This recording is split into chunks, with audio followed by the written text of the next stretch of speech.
Sa video na murang 4 layers na gas oven, may tanong si Archie Kataag Vlog.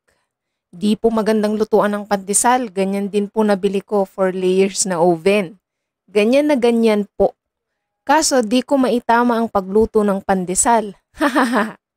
Lugi ako kaagad sa mga gamit, tas gas pa. Okay, mula kay Sir Archie. Sir, sana kung ganyan ang nabili yung oven, nag-ano muna kayo, nag-observe muna dapat. Pero dahil nainganyo tayo kasi 4 layers nga, kaya nga meron din ako yan. Pero sa akin kasi ginawan ko ng paraan kasi yan.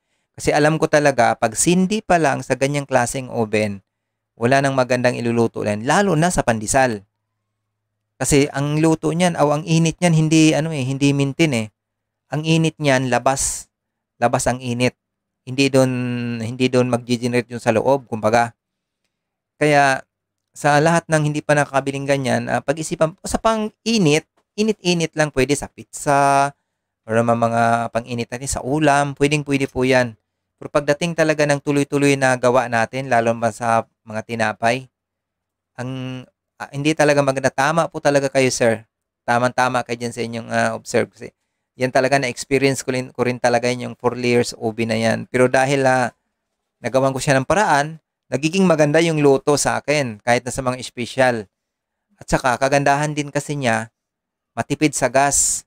At isa pa, yung ang daling masira nung burner. Sobrang dali masira.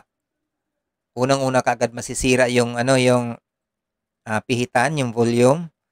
Unang-una kaagad masira. Lalo pa pag hindi nyo yan pinatong ng mataas. Halos nakalapag lang siya sa baba, sa paahan. Sigurado yan, ang init nasa ilalim lang, hindi doon sa loob mismo ng oven. So, ang payo ko dyan, pinakamagandang lutuan na oven, mga stationary oven talaga. Bukod na makapal, ang ganda pang pagkakalagay ng insulation doon sa loob.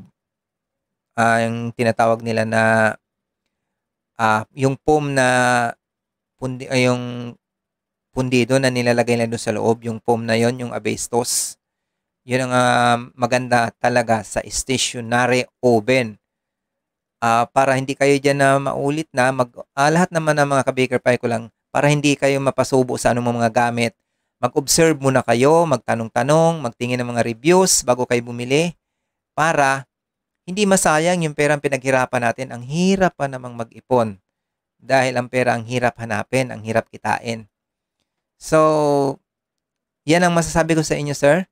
Maraming salamat. For more baking tips, follow for more. God bless.